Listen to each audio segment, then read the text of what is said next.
Okay, let's, you don't ask very many questions. Solder fluxes must have chemical activity, spreading activity, thermal stability, and be non-corrosive. By chemical activity, we mean they got to clean the oxide off the base material. And we talked about certain types of oxides, like on titanium or zirconium, stable.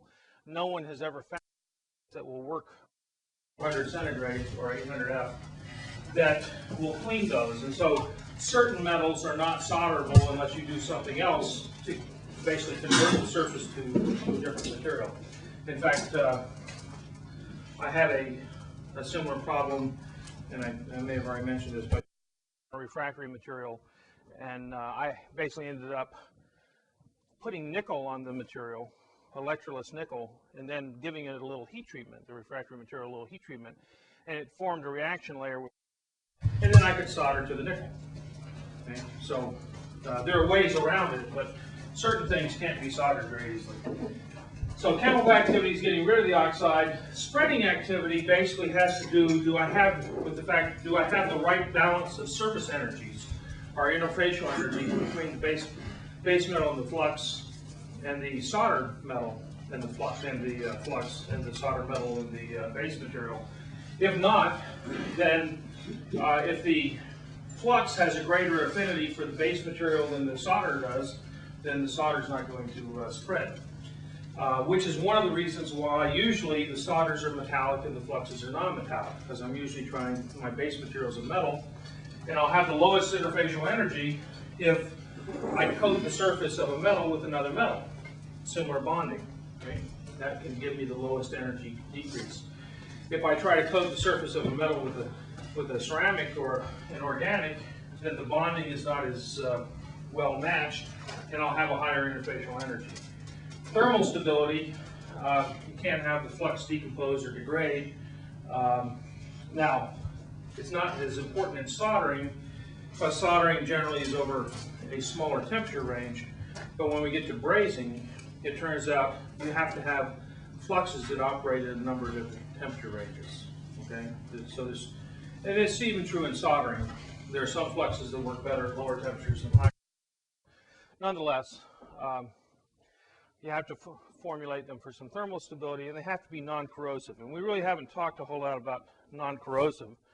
But it turns out, again, since copper is, and lead tin solders with copper are one of the common things that we're interested in, it turns out there is a little reaction that occurs.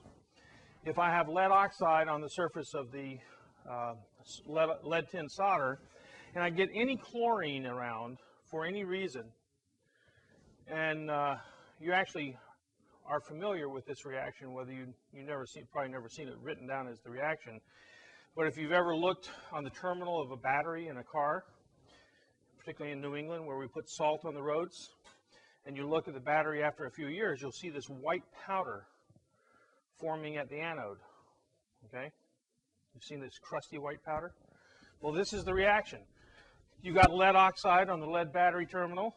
You get a little chloride salt from the roads. It's not a big problem in Arizona, unless you're in the mountains.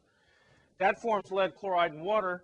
That lead chloride combines with the moisture and CO2 in the air to form lead carbonate, which is a white, porous, friable powder. What's friable mean? You throw it in with the bacon? No. No, friable just means it's brittle. Okay, it's easily crushed. So it's a white, porous, friable powder, and that's exactly what forms on the terminals of your battery. However, look what happens.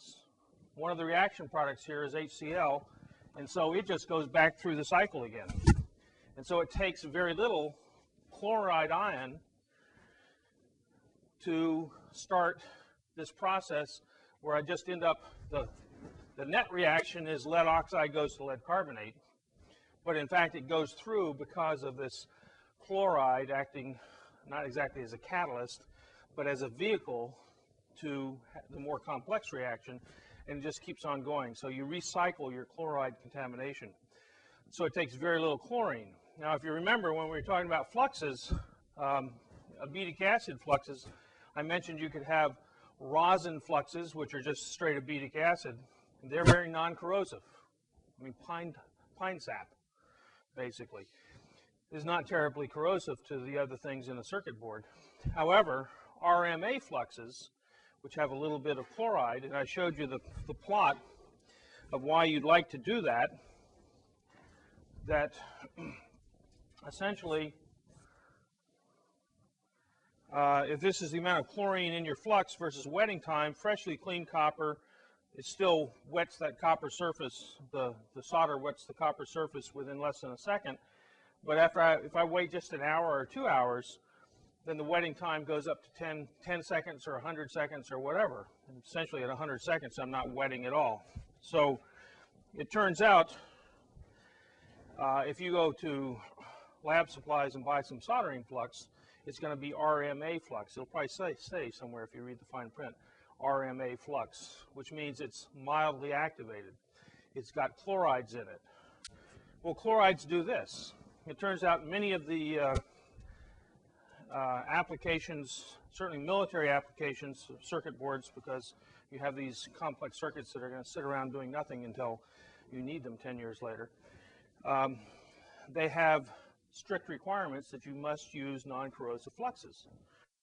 It means you got to use the straight rosin fluxes, which means you basically, in the printed circuit board manufacturer, have to clean the whole thing and solder it within the next couple of minutes. You can't just let the parts sit around for an hour or two. Or, most of the military specs, or many of the military specs, say you are not allowed to use RMA fluxes. Turns out a lot of the commercial products, where it's not quite so critical, someone's not going to die if your radio quits working because the circuits failed. They will use RMA fluxes, and then they'll do as good a job as they can of cleaning them to keep the chlorides away. But the chlorides can come from almost anywhere, so it can be a problem in some of the fluxes. I once had someone call me up through the MIT Industrial Liaison program, and he was making some sort of inkjet printer. It was actually not the type you'd have, but it's for making labels. Okay, like in a meat market or something, you got to make or you go to the deli counter and they put, or the fish counter, and they make this little label. So this was a print head for one of these things, and he says that inside the print head, they soldered them together with lead tin solder. He says, and after a couple of weeks, it's just gone. I said, well, what's your ink made out of? He said, acetic acid. I said, oh, well, no. What's happening is the ink, which was acetic acid, and was continually fed into this warm. This was a warm print head, and the acetic acid was fluxing the lead tin. And if you keep on fluxing this continually, and there's oxygen coming in to the system with the ink, and so you keep on reoxidizing the lead, then the acetic acid dissolves the lead oxide, then you reoxidize, you dissolve, you reoxidize. Eventually, it's like licking a lollipop, there's nothing left, right? So I said, well, that's your problem. Oh, really? I said, it's a soldering flux. And it turns out they had already tried adding some deoxidizers, and it had helped. It extended the life to 3 weeks for this printer. I don't know what his final solution was. I told him, I said, I'm not sure I would be using the flux for an oxidizing system. Just for handouts today, and these are kind of old handouts while I'm looking at them. Yesterday I talked about, in the second half, I talked about fittings for things and how things can. These are basically, this is just a 2 close-off nipples, but from the hydraulic system for the V-22 Osprey helicopter or tilt rotor. This is a 5,000 psi hydraulic system, and that's a forged titanium nipple.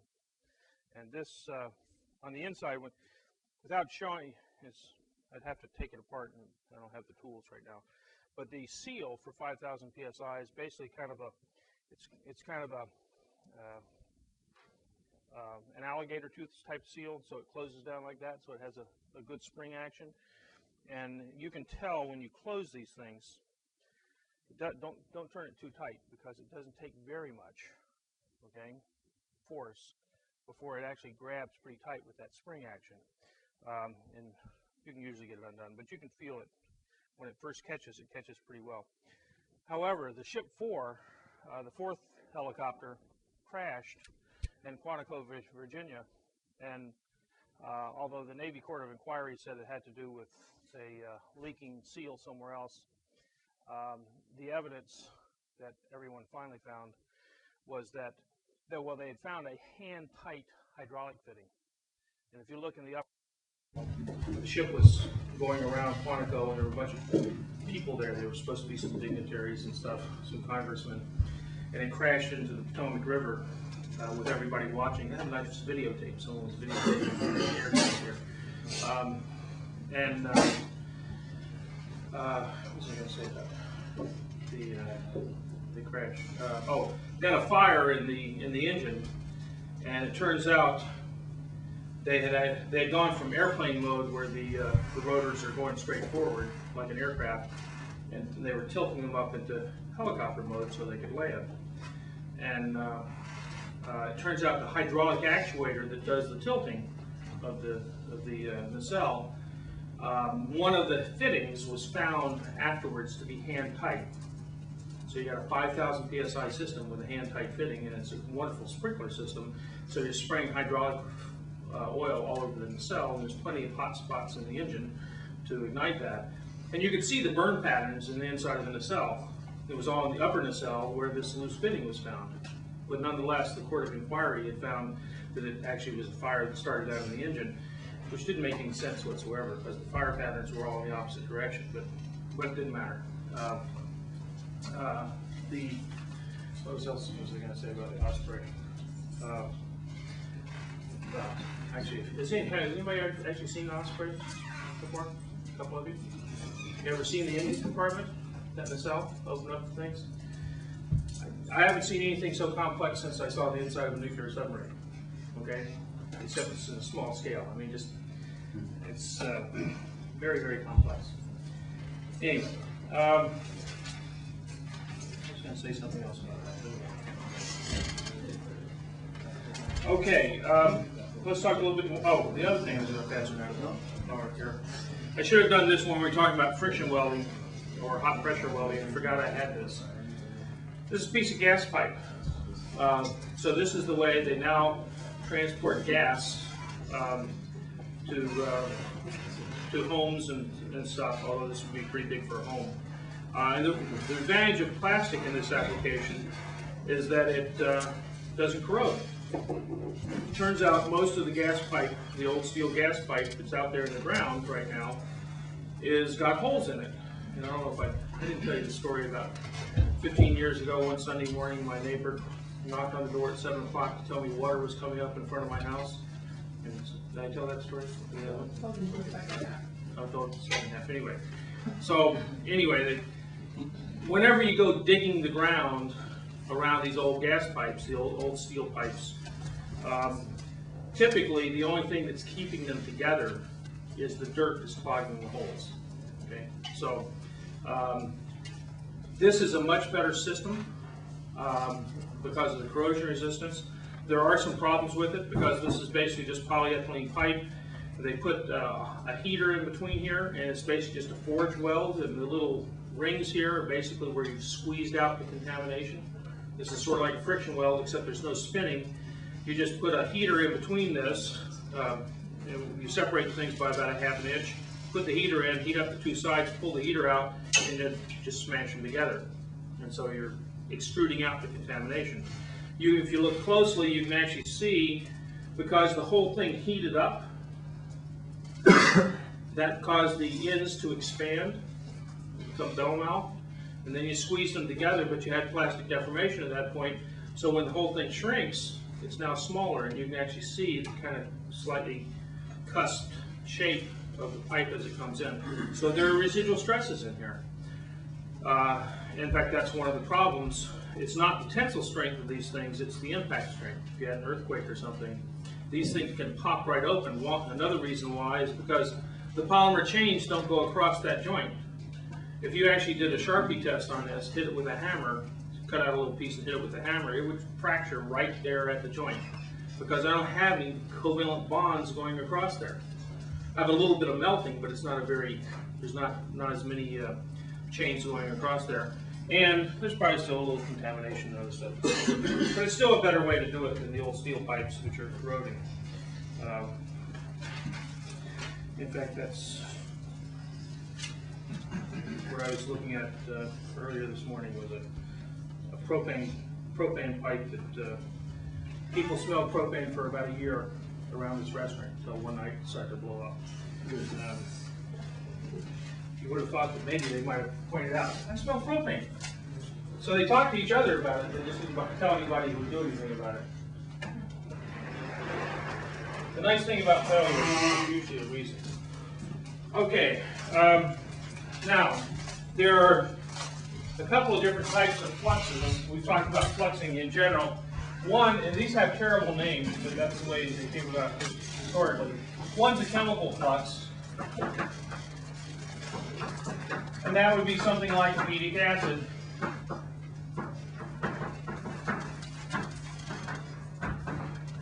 Plus copper oxide. I'll make it monovalent. Goes to copper abate plus, what is it plus? Probably plus H2O. Oh, can't be H2O. Yeah, plus probably H2O. In any case, it reduces the copper oxide and dissolves it as a compound. I don't even know if you have a water as a leftover, but in any case, it's just a chemical reaction that removes the oxide from the surface. You don't have enough temperature in soldering to diffuse away the oxides, so you have to chemically remove them, or you can have a reactive flux.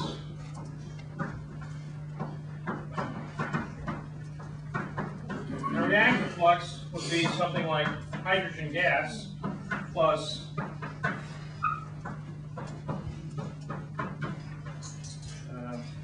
so it could be copper oxide again, or it could be almost anything else. The nice thing about hydrogen, if it's dry enough, you can reduce almost anything, although you have to go to pretty high temperatures. But you can. This is basically just another chemical reaction, but for whatever reasons, people in the soldering business call this reactive flux and this a chemical flux. Most of the gaseous fluxes they think of as reactive fluxes for some reason. And then there is a reaction flux. I told you these are lousy names. And they're all chemical reactions of different sorts. But in this case, the reaction flux is for aluminum oxide plus tin chloride or zinc chloride, zinc Cl2. And what you end up getting is, it's actually not a reaction between this, it's actually a reaction between aluminum metal underneath, and I'll show you this in a second. But you're trying to clean off the aluminum oxide. You end up with aluminum trifluoride, and I'm not going to balance this. Aluminum trifluoride plus tin metal. And what happens here, remember the aluminum oxide is very, very stable. So I have this little layer of aluminum oxide on top of my aluminum. And it turns out I still don't have enough temperature or enthalpy of the reaction to drive this reaction to actually decompose the aluminum oxide. What occurs is as things heat up, you have grain boundaries in this aluminum oxide, and they will open up and they will allow some of the flux, the tin chloride, for example, to come here and actually contact through the cracks the aluminum metal. Now the aluminum metal is still solid, but the aluminum metal forms aluminum chloride plus tin. The tin actually now wets underneath that surface and floats away little islands of the aluminum oxide. So you don't decompose the aluminum oxide, you actually float it away as little particles. And you've now pre-tinned or pre-zinced your surface. And so you can solder to aluminum. However, there's not usually a good way to get rid of all that oxide, so it's sort of like ultrasonic welding. You're burying a lot of the contamination in there. And the other interesting thing about this is it turns out that these things are very hygroscopic. And this is extremely hygroscopic as far as that goes. The zinc chloride and tin chloride are not just hygroscopic, they're almost deliquescent. Deliquescent is a term the chemists use for something that absorbs many times its own weight of water. If I took actually lithium chloride or lithium fluoride and some of these others are extremely, if you took one little drop, one little crystal of lithium chloride, which is deliquescent, or in these tin chlorides do it to a certain extent, and put it on the table and come back in New England an hour later, you would have a drop half the size of a pea, drop of water, just from one little grain of sand, if you will, of one of these deliquescent materials. So it turns out they make the fluxes by dissolving them in alcohol, anhydrous alcohol, and then you have to be very careful about keeping the humidity away. I had someone from Florida once call up and say, I've been using an aluminum soldering flux. Do you know anything about it? I said, oh, I know a little bit. He says, well, we buy it, when we open it up, it works fine for a few hours and then it quits working. I said, well, you're in Florida, what do you expect? Okay, you better have a dehumidifier in the room. I mean, it's humid in Florida, right? And it just turns out the flux itself can basically degrade within hours in a humid environment. So if you're going to do aluminum soldering, you ought to go to Arizona. Okay? It does work. No one's ever found a reactive flux that works on titanium or zirconium or some of these other refractory metals. Okay? So that's another type of flux. Any questions? I mean that. So it's a trick. I once got some of this flux and made up a little lecture demonstration when I was teaching deformation processing. And it worked just fine that first year. And the next year I went to get it, and I hadn't cleaned off the flux well enough. And it basically, it corroded everything, and things fell apart in my hands. So I spent a day building this thing and used it for 1 year. So the next one I built out of steel, which was too heavy, and welded it, but it still exists, I think. Unless someone threw it out. So we talked about solderability of the surface degrades rapidly after cleaning. However, you can't always solder something together within hours or within minutes. So what we typically can do, and this comes out of the soldering handbook, you should have a copy of it in your notes. This is freshly cleaned copper, and this is the time in seconds, wetting time in seconds. So it's similar to what that little graph I showed you before. And so you've got less than a second for freshly cleaned copper on an unplated copper surface, or on a surface that has resin lacquer painted on it, or a tin surface. So I've pre-tinned the copper. I have gold plated. I have 60-40 lead tin pre-tinned. I have 50-50, then I have tin, gold, and tin nickel. What's this? Tin nickel plus gold, different layers. So they put different types of coatings on here, on the surface. And then if they freshly cleaned it, all of them wet within a very short period of time, except this nickel tin, and that's because it forms an intermetallic, but that's something else. 24 hours at steam aging in unplated copper essentially doesn't wet at all. However, the resin lacquer, I basically protected it. I painted it with the acetic acid, and so when I remelt it, that's kept it from oxidizing, and so it still wets in about the same amount of time. So I could put a resin lacquer on there and allow it to store, allow 24-hour storage. And that's true of a lot of these others. If I do 21 days, damp heat, and it turns out some of these degrade and won't be solderable. 6 months normal storage just in the air, and you can see some of these coatings work better than others for different environments. Basically, at the long time storage, you're like the resin lacquer, the oxygen is going to diffuse through that lacquer. That's the same problem that I talked about if you try to put a polymer coating on a semiconductor chip to keep the moisture out and keep it from corroding things. So you either have to do your soldering within a few minutes after cleaning, so it's got to be a continuous flow process, or after cleaning you have to coat it with something, either a solder, lead tin, or the resin lacquer or something if you want to have any storage life.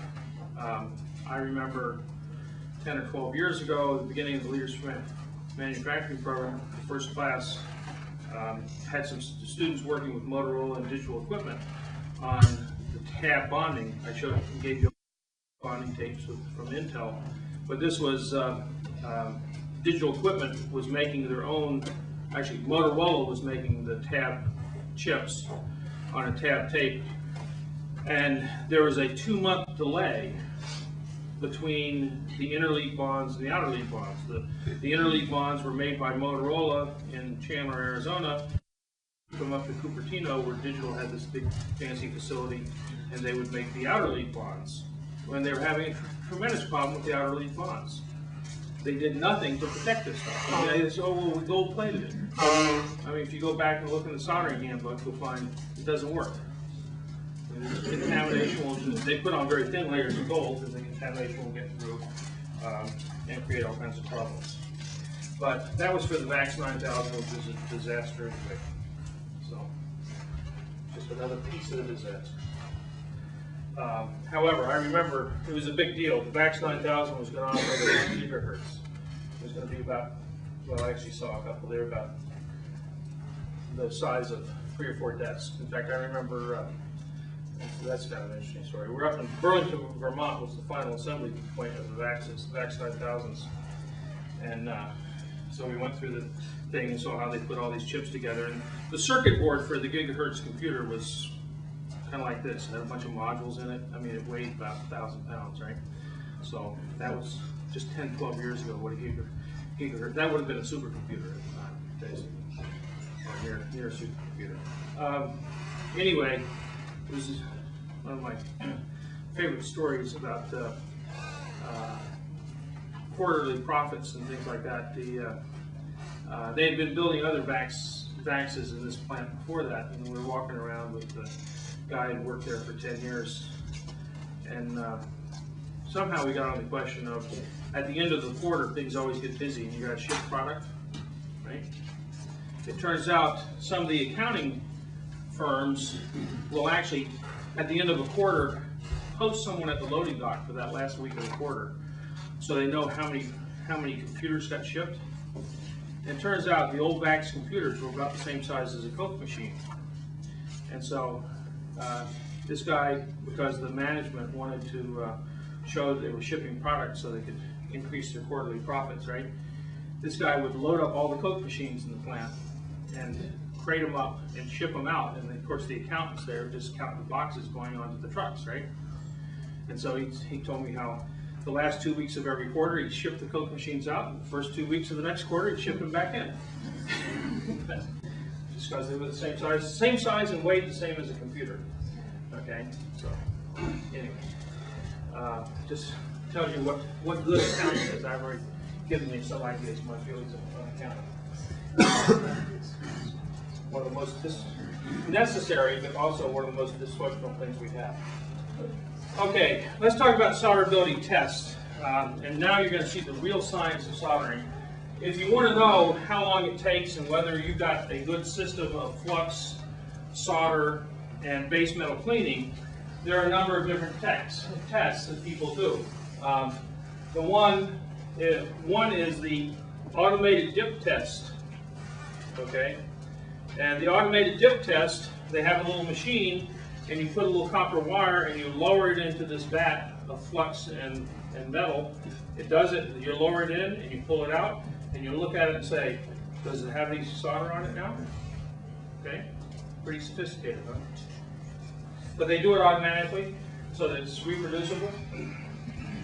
Another one gets real fancy. Now if I have a printed circuit board, small printed circuit board, and I want to, a lot of times in printed circuit board manufacturing, you do what's called wave soldering. You actually have a pump that's pumping up the liquid lead tin solder over a weir, and the weir is just a little dam, and so it's flowing over, and you're going to bring the circuit board across this flowing layer of flux. Not flux, actually, it will have flux usually. This flowing layer of solder, and you have foamed solders, foam fluxes that float on top of it, so it looks like you got sudsy lead tin bath.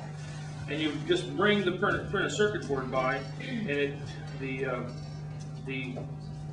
liquid solder hits underneath, and the flux has already reacted with it, and you solder all the leads on this printed circuit board. Okay, and this wave soldering. So you're just kind of brushing it over the surface. Well, to test that, they have this fancy thing called the rotary dip test. Well, the rotary dip test is nothing more than a pendulum.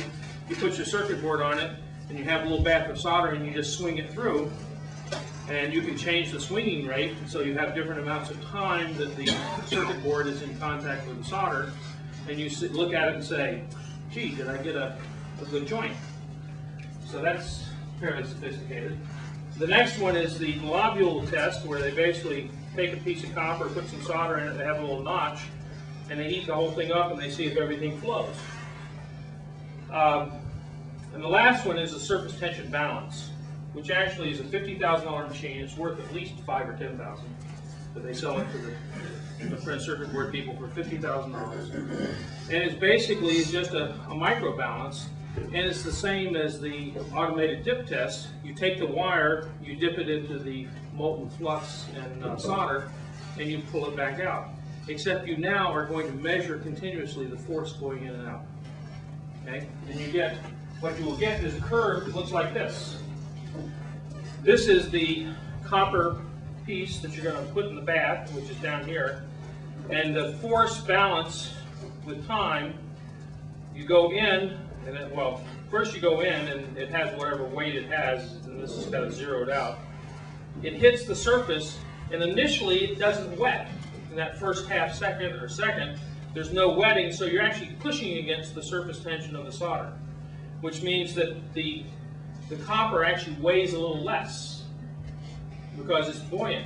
It's floating on the surface of the liquid solder, so the curve goes down. Then it starts to wet. It goes back up through zero, and then it actually gets full wetting, and the liquid solder is actually pulling this thing down, so it looks like it weighs more.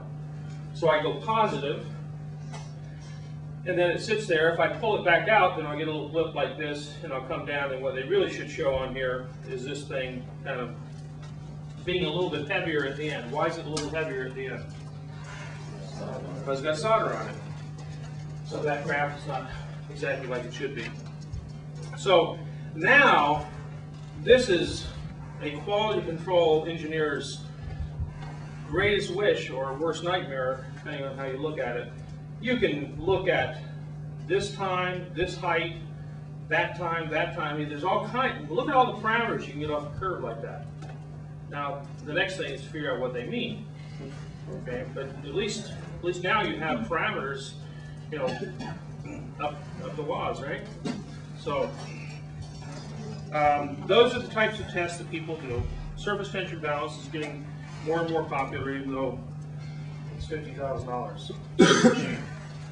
And it's just a little, you know, just a little mechanical balance that graphs out things. You know, so you think that's worth $50,000?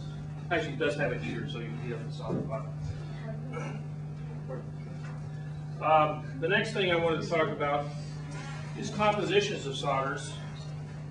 It turns out, even though I kind of make fun of soldering as being low technology, it turns out the compositions of solders have to be controlled very, very carefully, or you'll run into problems. It turns out that if I have lead tin solder with little bits of aluminum, magnesium, and zinc, typically less than 50 parts per million, those are going to be controlled to less than 50 parts per million. And the reason is they form intermetallics with lead and tin. And those intermetallics will make the solder bath gritty, it will change the viscosity, and it will harm the whole soldering process because of the intermetallics. Antimony is actually added intentionally up to 0.3%, partly because it helps with the fluxing action, but also partly because people are worried about what's called tin pest. Now it turns out they don't need to be worried about tin pest, because tin pest only occurs in pure tin, and we're dealing with lead tin. But it doesn't matter. Someone read about it once, and they heard that if I alloy tin with a few tenths of a percent antimony, you don't get tin pest. Well, tin pest is nothing more than the fact that tin exists in two different crystal forms. One's gray tin and one's white tin. Most of the tin that you've ever seen is white tin. If I had a bar of tin with me, it would be a silvery white metal. And if you've ever seen tin, what you're seeing is white tin. And white tin, if I remember, is body center, tetragonal, or something like that, crystal structure. If you go down to around 0 degrees centigrade, the tin wants to transform to the gray tin crystal structure, which is monoclinic, if I remember, for all you material scientists. And what happens is that as the crystals change their shape, the tin turns to powder. In fact, there's a story that during the 1944 in the Soviet Union, of course the Germans were attacking, but the Soviets had this big stockpile of tin. So they had these bars of tin, and they had a bad winter in '44, which is one of the things that kept the Germans from getting to Moscow. But just like the bad winter that Napoleon had trying to get to Moscow. But in any case, the snow was all over the tin thing, and in the spring, when they went out to look at it, it turns out the maximum transformation temperature is not 0 degrees, it's actually about minus 10 or minus 18 degrees centigrade. And that basically these ingots of white tin had turned to gray tin, and they just had a big mound of tin oxide powder, basically. Okay? Well, you don't want that to happen to your printed circuit board. And so people will add 0.3% antimony because it helps the fluxing action, but it also gives them comfort against tin pest. Unfortunately, you're not soldering with pure tin, so you haven't done anything. It turns out the lead, the 40% lead that's in there has already prevented you from having tin pest. Okay, so nonetheless, if you read things, people say it's in there to prevent the transformation. Arsenic and iron will form intermetallics, and so they're controlled, but you can control them to a little bit higher levels on the order of 200 to 500 parts per million. Bismuth is sometimes put in because it can help wetting. And in fact, there's a seminar this next Wednesday in the department on someone who's coming to talk about getting lead out of solders.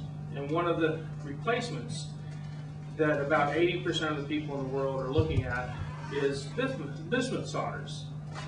And whenever you point out to these people that that's not going to work, they don't understand. Because the reason it won't work is because of recyclability. It turns out if you get 10 parts per million bismuth in steel, the steel is junk. The bismuth goes to the grain boundaries of the steel and the brittles of steel, and you now have 300 tons of scrap. Okay, you can make paperweights out of it or something, but it's not much good for anything else. So as people all over the world spending tens of millions of dollars trying to get lead out of solders, and bismuth is one of the primary things. So they're using bismuth tin alloys or other things. And the steel companies and a few other people have tried to explain to these people that it won't work. You start putting bismuth out there in all the electronic components, like in an automobile. Now the automobile is not recyclable. Do you really want to produce 100 million tons of non-recyclable steel in the world just so you get lead out of solders? So it turns out about 20% of the people actually have paid attention to that problem, and they're developing lead-free and bismuth-free solders, but at 1/4% bismuth in the solders, that's not, it's going to be diluted so much it's not harmful to the steel. But it turns out if you had a solder that was 50%, you would now start making all the steel that you recycle, or a significant fraction of it, non-recyclable. That's not exactly good economics. Okay. Cadmium forms dross and segregation in the solder bath. Gold and copper are kept down in part because they form intermetallics, but certainly that's the case with copper. But the real reason for keeping gold to a low level is because if you got 800 parts per million gold in your solder, you might as well send it to the refinery. You'll make more money that way. Okay. Nickel, rarely found and not really detrimental. Silver, sometimes added. In fact, a lot of the tin-based solders are 5% silver, but that's with the lead. But sometimes it's added up to 2% and improves the high temperature strength of the thing. Sulfur, 7 parts per million max. Sulfur is a surface active element. It goes to the surface. It's harder to remove than the oxide, so your fluxes quit working. And so very small amounts of sulfur destroy the wetting behavior of your flux. So you should have a copy of that somewhere in your notes. So it turns out solder baths have to be checked fairly regularly for chemistry if you're doing big industrial soldering, or if you run into problems, it's one of the first things to check. Any questions on any of that? What's dross? Dross is basically just the oxide that forms on the surface of the liquid metal.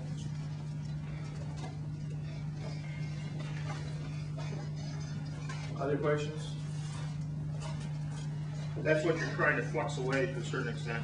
When it gets kind of gross and you can see it easily with your eyes, as these lumps on the surface, then you've got dross. The next thing I wanted to do was talk about a situation where when are gravity forces and when are surface tension forces dominant. Except I can't get this out, so I may just have to show it as is. This isn't here to fuss with me.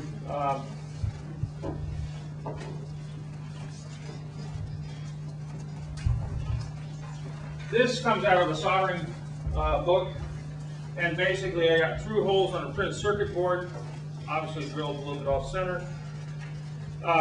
So this is my copper that I want to wet to. I'm going to put a wire through here, which has got some capacitor and resistor on the other side. And if I only have a little bit of solder, I'm not going to have a very good joint. I want to have a nice fillet. This is the one with a nice conical fillet. That's going to be the strongest joint. This is too much solder, so I have varying amounts of solder across here. These two are too much solder. This or this are near the ideal, and this is too little solder.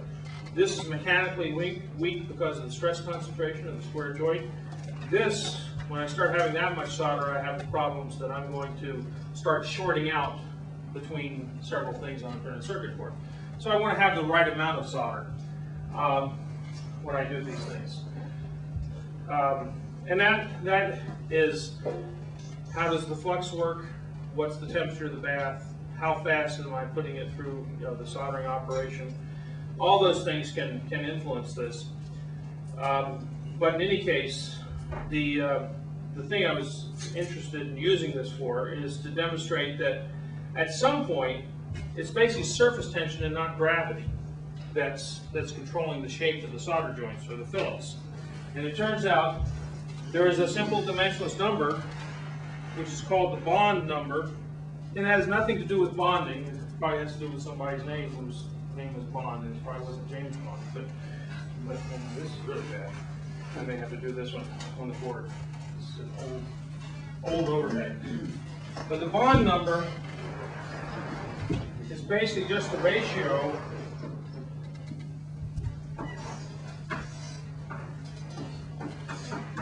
of gravitational force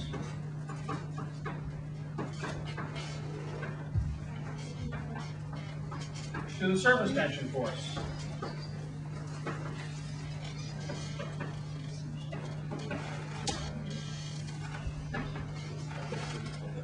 Well, what's gravitational force for a liquid? What, I mean, the force is equal to ma. What is it for a liquid, a height of a liquid? mgh. Or, in dimensionless terms, we're going to call it rho gh. Is that right? Okay. Or we're going to do it not dimensionless, but well, I'm going to use it dimensionless, so I'm going to put rho gh because rho per unit volume. This is mgh per unit volume, right? Now, the surface tension is gamma times the curvature, and so that's just gamma times, or gamma divided by r, or in some cases it can be 2r, but just for doing the bond number, if it's a cylinder, it's gamma over r. If it's a sphere, it's gamma over 2r. It's just going to change the bond number by a factor of 2 when we're all done. So if I've got this little wire through here, and I want to know if the shape of that fillet is going to change with gravity. If I'm soldering upside down or I'm soldering vertically, is the stuff going to drag, sag, or not?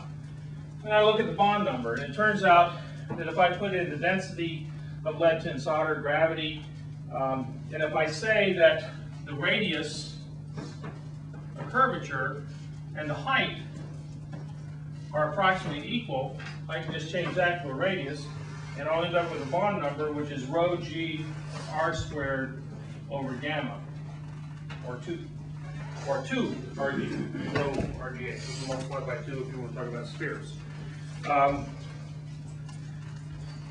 Now, if I run through the numbers on this, that's the density of the lead tin solder, which is the liquid. That's the gravitational constant. That's what I want to solve for, in a sense. And this is the surface energy of the lead tin solder, which probably is something around 800 to 1,000 ergs per square centimeter. It's a metal, right? So it's going to be something on a joule per square meter, which is 1,000 ergs per square centimeter. So you can plug in those numbers. You can set the bond number equal to 1 when these two forces are equivalent, okay, equal. If you do that, you find that when the bond number equals 1, the radius is equal to about 3 millimeters. 3 millimeters is 1/8 of an inch. And that tells me that if my solder joint is less than 1/8 of an inch, it doesn't matter what orientation I'm soldering in. Surface tension, capillarity, is going to control the shape of those fillets. If I start soldering on something and I get big solder drops, and they get above 1/8 of an inch, now they're going to start running down, gravity's going to have an effect. And if you've actually ever done any soldering, you find that that's about right. Big drops of metal when I'm soldering or brazing go falling all over everywhere. Small ones, it has no effect. Okay? So one time, Draper Lab came to me, and they wanted to make, actually I may have told this story, sort of. I don't even remember this question. Did I talk about making little balls, spherical balls once? Actually, this happened to me twice. One time as a young assistant professor, this guy came up from a ball bearing company, and he had ruthenium powder. But you can't buy ruthenium as a rod. Ruthenium is a hexagonal plus packed metal. It's in the platinum group of metals. And he wanted to make the balls for ballpoint pens out of ruthenium. If you go to some really fancy refillable ballpoint pens and stuff, they make, or just talk about tips and regular ink pens. You get one of these refillable ink pens. They have platinum tips, and they have osmium tips, and they have all kinds of platinum group metals because the inks can be corrosive. And you want your little ball to have good wear resistance. Turns out ruthenium would be fantastic, except he couldn't buy the ruthenium wire to make the little balls, and he was used to making ball bearings. He knew how to make balls. If he had wire, he could just chop it up into little cylinders, and he could grind it and make balls out of little cylinders. But the only way he could buy the ruthenium was as powder. And so he came, called up and said, I want to come by and talk to you about a metal forming thing. And said, sure. So he comes by and he says, he explains the problem. I said, well, I can make balls for you. And so I went over to the same electron beam machine where I made my wife's engagement ring, and I basically took a copper block and I took a bigger ball bearing and I hit it with a hammer to make a little dish, and I did that several times, and we just kind of spread some of this ruthenium powder into these little cavities, these little craters that I just made in the copper, stuck in an electron beam, melted the ruthenium, which melts around 2000 C or something, and just immediately balls up, because these were like 1 millimeter balls. Surface tension is dominant, and they're just perfect, you know, nearly perfect spheres. And he thought this was fantastic, so he says, well, can you make me 10,000 of them? Well, pump it down the vacuum chamber, and even if we made a little grid that was 10 by 10, so you could make 100 at a time, but even that was 100 times in the vacuum chamber.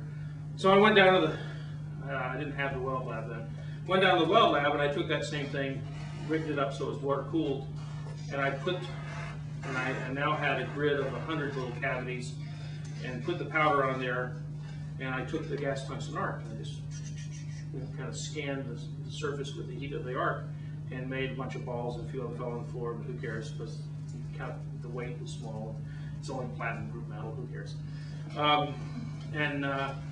So then I turned it over to graduate student, he made 10,000 balls for us. Actually, a similar type of problem came. They wanted to make iridium balls over here at Draper Lab. They had some sort of gyroscope, and the contact material was a 10 mil iridium ball. And they were getting gouged. They were being charged $1 a piece for these balls, and they needed 1 million of them. Okay? And so they came to me and said, can you help us get the price down? I said, sure, all we have to do is take, in this case, you can get iridium wire. I said, you take a little iridium sphere and you just drop it through a furnace. Except, if you drop it through the furnace and melt it, as it drops, it will form a sphere. And you just have to let it then solidify. For a 10 mil ball, a quarter of a millimeter, it turns out the only problem is you have to have a 3,000 degree centigrade furnace. So we built a little graphite furnace that was about 6 inches long, and we actually melted some iridium spheres. The process didn't work all that great, but what it did is scare the company, so they dropped the price by a factor of 2 or 3. They were gouging on these little balls. So actually, it was a successful project from that point of view. This idea of using pre-flight fall to melt and solidify something and turn it into a sphere was actually done over here by Watertown Arsenal during the Civil War. They wanted to make cannonballs.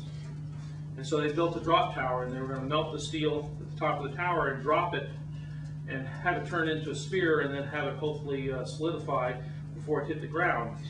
Now, what they didn't understand in the 1860s was something about heat transfer, and the heat transfer and solidification of a cannonball-sized object. Plus, they didn't know dimensionless numbers. I mean, it never would have come out round, right? Because gravity does have an effect, okay? Eventually, even though it's free fall and stuff, when it hits the ground, it's going to go splat because it hasn't solidified. So that never worked. But they spent a lot of money because someone said, oh, this would be a great way to make ball. But you can do it if you're talking a millimeter or smaller. And we've done it a number of times. So understanding some of the physics of these things is useful. Turns out understanding the bond number has helped me dozens of times. Just understanding that for metals below 1/8 of an inch, surface tension dominates, and above gravity dominates. Actually, it hasn't helped me since last week when someone was dealing with the brazing problem of brazing diamonds. And they want to make diamond cutting tools, and they braze the diamond to a stainless steel substrate and they make a diamond cutting tool. And they're in a patent fight over this thing, and it turns out they're trying to determine whether they actually is a brazing process or a sintering process, and it turns out the bond number helps you understand, what process it is. The question is now, how do you explain it to a judge? Okay? Because, remember the old story, what do you call an attorney with an IQ less than 80? Your Honor. Okay. Thank you. Okay, we'll see you tomorrow.